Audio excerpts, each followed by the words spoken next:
From the headquarters of Telesur English in Quito, Ecuador, this is From the South, and I'm Emike Omoli.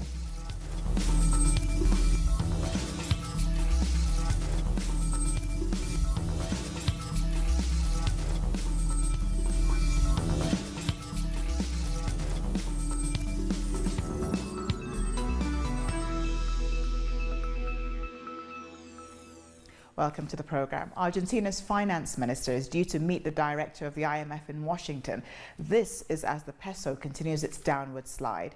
He'll be negotiating for an early release of a huge bailout loan.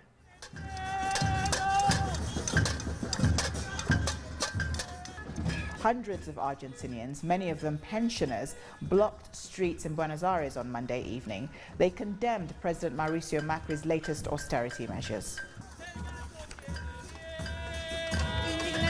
I feel huge indignation, an overacted rehearsed speech that doesn't take responsibility for the disaster they cause, because they have made us poorer while they send the money abroad.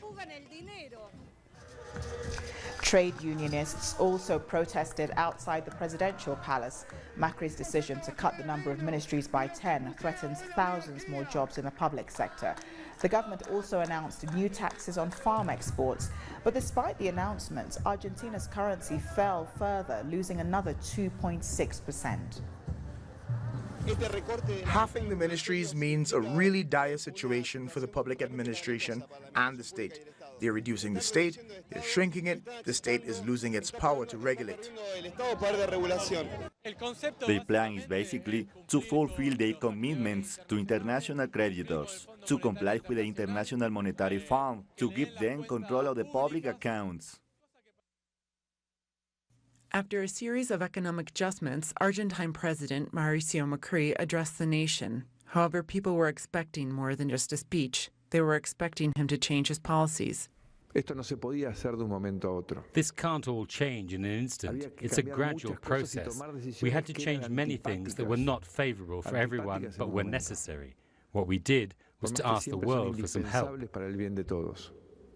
After his short presidential address, Macri explained why he decided to close down 10 ministries. He also confirmed he would raise tariffs on soy and other grains. After his measures were announced, the Minister of Economy, Nicolás Duhavne, gave a speech as well.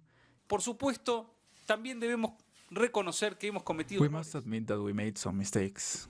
Argentina's weak position forced us into this situation. Our intention is to bring solution to all the challenges we are facing. At the same time, we must take care of the most vulnerable section of the society, reduce the taxes and the fiscal deficit. We didn't take enough care of the fiscal issues before, and that has greatly affected Argentina in comparison to those countries who have balanced fiscal record. Duhavne promised a balanced budget after a high fiscal deficit this year. Public education funding was badly affected following corruption allegations against some government officials. In 2019, instead of aiming for the original goal of 1.3% of deficit, we will work for fiscal balance and not in the payment of interests. This means that we will save $6 billion that we won't need to return to the international market. In 2020, we will have more than balance. We will have a surplus of 1%, which will save us another $5.2 billion.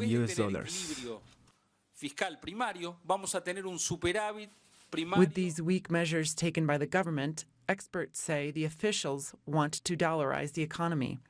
Experts also fear the way it can affect the country. For that to happen, by our calculations, the dollar would have to cost 85 pesos. At that level, our domestic market will be ruined. It would lead to the collapse of Argentinian society. It's not viable. While these changes by the government are meant to stabilize the fluctuating market, the peso remains historically low. The Ministry of Economy, Duhavne, will be traveling to Washington to renegotiate the loan agreement with the IMF. Well, as Argentina's austerity measures lead to unrest, the first death has been confirmed. A 13-year-old boy was shot while caught in the crossfire between police and looters.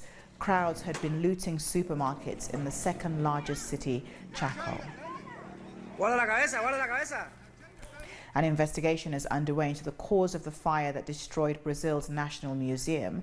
Activists are blaming the Temer government cuts to funding for culture. The police say the building lacked a sprinkler system and had suffered neglect. Authorities say the fire may have been caused by an electrical fault or by a paper lantern landing on its roof. I think it's essential that there be clarification about the causes of the fire, and at this time, the federal police are concentrated on that. We need to know exactly what happened and what caused this fire. After that, it will be possible to clarify who is responsible and understand what exactly happened and who is responsible. Museum curators have been the first to go through the ashes and collect the remains of the collection. They wanted to make sure that artifacts wouldn't be confused with debris. The museum housed more than 20 million items, including Brazil's oldest human fossil and meteorites. The government says it will seek international help and spend $3.6 billion in rebuilding the collection. I was in a rush to get in there because I knew how to recognize the meteorites. I knew where they were, so that I could try to recover some. They were brought out of the ashes like a real phoenix. A group of students gathered in Rio de Janeiro to protest against government neglect of the museum. They held placards reading "National Catastrophe" and "Culture in Ashes." The National Museum had very important items. It attracted attention on an international level. There was a lot of research which will now come to an end. An end history will be erased. With this, our memory gets erased too. The fire has been caused by years of neglect by the federal government. Our anthropology program suffered absurd budget cuts these last 2 years. My anthropology class, for example, suffered a 70% cut from one year to the next. The Supreme Court in Colombia has announced it will resume its investigation into Senator Alvaro Uribe. The former president is accused of bribery, procedural fraud, and witness tampering. He is also accused of links to right-wing paramilitaries. The court will also investigate another senator from Uribe's party, Alvaro Prada, in connection with the same case. A peace negotiator for Colombia's ELN guerrillas says the government is hampering a prisoner release deal. Eduardo Martinez says the National Liberation Army has been asking the government for weeks to organize a handover of prisoners held by the group. He also added that he hoped the new government is more inclusive as it reevaluates the peace talks with the ELN. Time for a short break now. Join us in a few moments.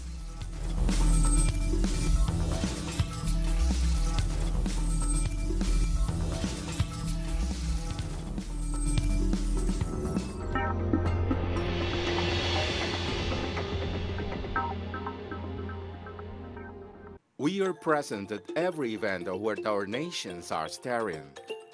We believe in a new global vision, united in every broadcasting. We keep expanding our horizons and working on a closer and better communication. Now, in Grenada, Telesur, the news source from South America and the Caribbean.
Welcome back. Venezuela will begin to pilot a new system for selling gasoline this Tuesday. It's part of the government's attempts to stabilize the economy. The scheme will be tested at gas stations in 8 border states. For decades, gasoline has been almost free in Venezuela, leading to massive smuggling, especially into Colombia. The new system will cut subsidies and raise the price to near international levels. Many Venezuelans will still get cheap fuel if they produce their homeland card. This new system aims to cut the hands off of Colombian scourgers who steal our gasoline and steal billions of dollars of gasoline that belongs to Venezuela. A large number of Venezuelan migrants in Peru gathered outside the embassy in Lima asking to be taken home. This video shows the long line of Venezuelans outside the diplomatic mission. They said they wanted to be included in the Venezuelan government's plan called Return to the Homeland. Many of them chanted, "We want to leave." I was told that here you could get a job. But when I arrived, that didn't happen. If we don't have documents, we can't get jobs. It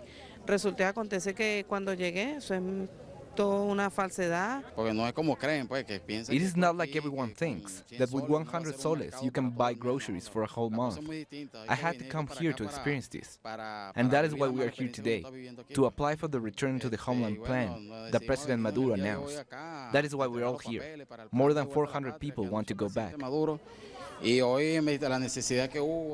Meanwhile, Venezuela's government has criticized what it sees as a xenophobic media campaign against its migrants. More in this report. In Caracas, people from different nationalities live together without issue. For Hernando Gutierrez, moving to this country meant an important change. People are not discriminated against in this country.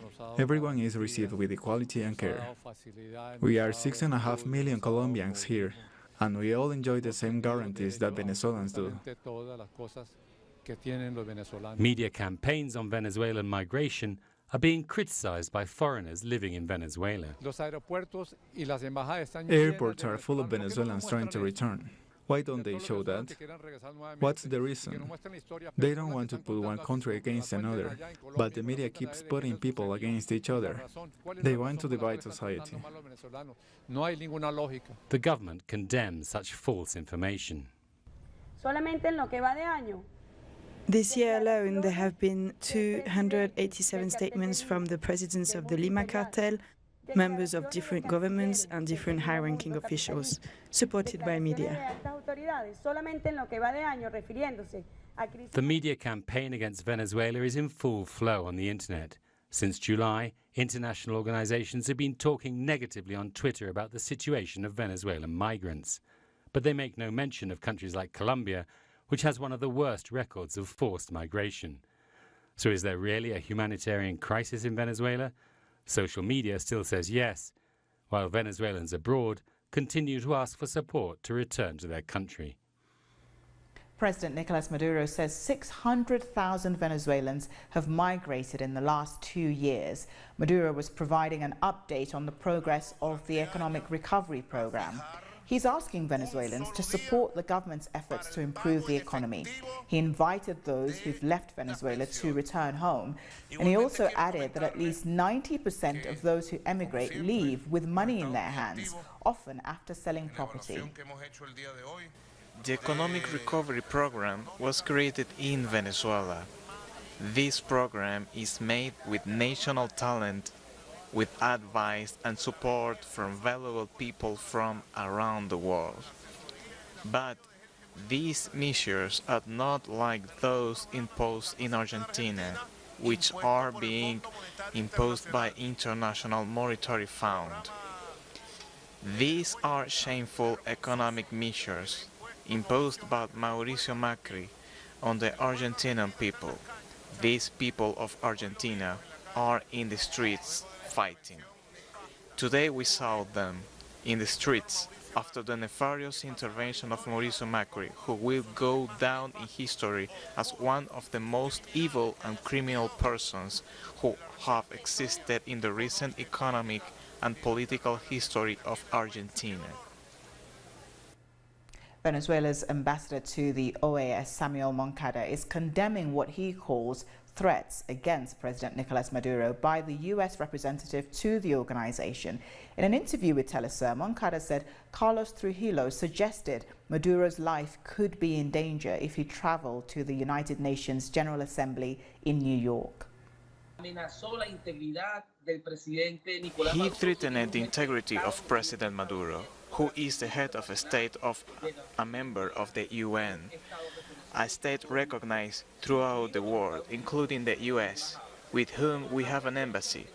He threatened his physical integrity when he said that he don't know exactly if he could be arrested or not, or that he could be in danger if he dared to go to the United States. That is a threat to the physical integrity of a head of a state. It is a threat to international law, and this is a context where the president has already suffered an attempt of assassination, threatening the peace of the nation and peace in the Americas. Outgoing Mexican President Enrique Pena Nieto gave his final State of the Union address on Monday. Pena Nieto said that he is optimistic Mexico will reach a three-way deal with the United States and Canada on the North American Free Trade Agreement. Pena Nieto admitted his government had not been able to improve security for Mexicans. As he leaves office, Mexico continues to see inequality, cartel violence, high levels of violence against women, attacks on journalists, and rampant corruption. In a complex scenario, after a long and arduous negotiation, we continue to promote a trilateral agreement, because we are convinced of the importance of Canada remaining as a commercial partner within the treaty. North America is more successful when it stays together. It's better when each country contributes its strengths to make this the most attractive and competitive region in the world. Guatemalan President Jimmy Morales has announced that he will not renew the mandate of the United Nations International Commission Against Impunity. Our correspondent in Guatemala, Mario Rosales, has more. The Constitutional Court of Guatemala has not provided any information about the legal implications of the decision taken by President Jimmy Morales. Jimmy Morales has announced that he will not renew the mandate of the United Nations International Commission Against Impunity. The court's judge have not held a session to analyze the legal basis of the case to guarantee the agency's head, Ivan Velázquez, to remain in the country. Last week, the Supreme Court granted the request by the United Commission and Guatemalan prosecutor to allow Congress to consider stripping President Morales of his immunity from prosecution. Mario Rosales reporting there. Now, here in Ecuador, Lenin Moreno's government has appointed Maria Paula Romo as the new Interior Minister. She says that her priorities will be combating sexual violence against children, violence against women, and disappearances. She confirmed that the first thing she will do is to meet with the National Police. No one in Ecuador can sleep in peace knowing that there are cases in which parents pick up a little girl from school and she's dead. When we have hundreds of sexual abuses cases in the education system, this is a priority. Also, violence against women. A mass poisoning has taken place in Chile. Our correspondent in Santiago, Thiare Valenzuela, has more details. I am at the headquarters of the former National Congress located in the capital of Chile, where the Commission of Health is meeting to discuss the massive intoxication that happened in the coastal zone of the 5th region in Puchuncaví and Quintero. Just a few weeks ago, at least 30 students from the schools of this locality had to go to the health centers due to poisoning. They complained of nausea and paralysis. But now, the number of victims has increased to almost 300 people. In these localities, poisoning cases are the highest in the country. Some abortions due to intoxication have also been reported here. This toxic cloud is suspected to be because of an industrial park located in the area since the 60s. That was Thierry Valenzuela reporting there. Time for another short break now. Join us in a few moments.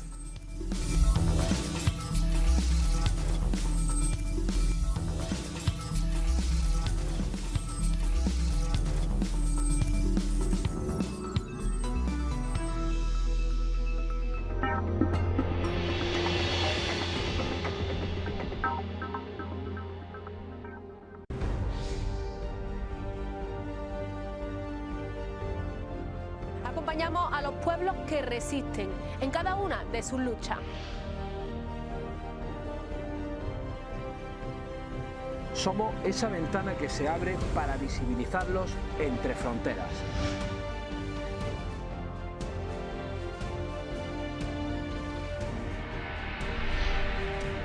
Thursdays, only on Telesur.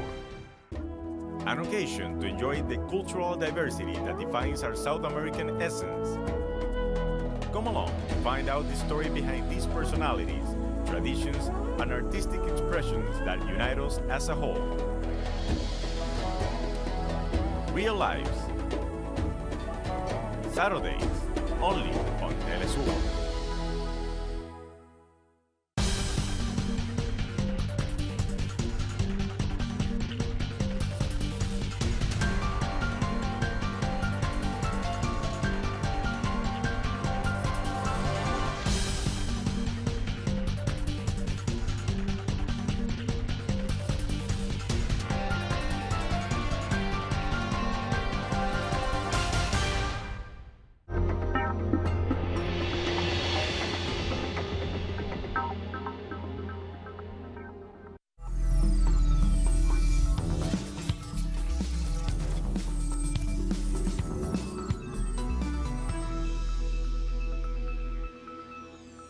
Welcome back. Labor Day was observed in the United States on Monday, with marches taking place all across the country. Thousands of the Kaiser Permanente workers marched in the city of Oakland, protesting against plans for employee outsourcing at the healthcare giant. The company's planned cuts include outsourcing pharmacy warehouse workers and licensed vocational nurses in California. Workers said that the hospital has additional plans to fire workers. We're here because Kaiser's wants to outsource a lot of jobs. My job in particular is in jeopardy. They want to outsource our warehouse, so we're here to let them know they're not going to do it without a fight. Iran is preparing to host the next round of Astana peace talks on Syria. Iran's foreign minister is busy setting the agenda. Mohammad Javad Zarif is in Damascus discussing plans ahead of Friday's meeting, which will take place in Kazakhstan's capital. Iran will be hosting officials from Syria and Russia. They are preparing for talks about confronting the remaining rebels opposed to President Bashar al-Assad. Syrian government forces are planning to enter Idlib province to oust the al-Nusra Front. At least 400 prisoners have escaped from a prison in the Libyan capital, Tripoli. The inmates forced open the doors of the Ain Zara prison and outnumbered the guards to escape. Fierce clashes have been ongoing between two rival groups in Tripoli. The prisoners were reportedly terrified by the heavy fighting raging around them. The UN-backed Libyan government has declared a state of emergency in the capital, given the seriousness of the current situation. At least 8 people have been killed in an explosion at a munitions factory near Cape Town in South Africa. The fire has been contained, but the emergency services have been searching the building for any injured people. The cause of the blast is not known. According to eyewitnesses, the explosion was so strong that it shook nearby houses. Tens of thousands of people have attended a concert protesting against the far right in Chemins. The peaceful protest, called We Are More, was organized after a week of far-right and anti-fascist demonstrations. The tension broke out in the East German city due to the recent fatal stabbing of a German-Cuban man. We are not a far-right city. The majority of the population is totally normal, democratically civilized, but not far-right. For God's sake, we don't want that. We don't want such people. Well, we've come to the end of this news brief. For these and more stories, find them on our website, telesurtv.net/English. And don't forget to join us on social media, Facebook, Twitter, and Instagram for Telesur English. I'm Emika Omolu, and thank you again for watching.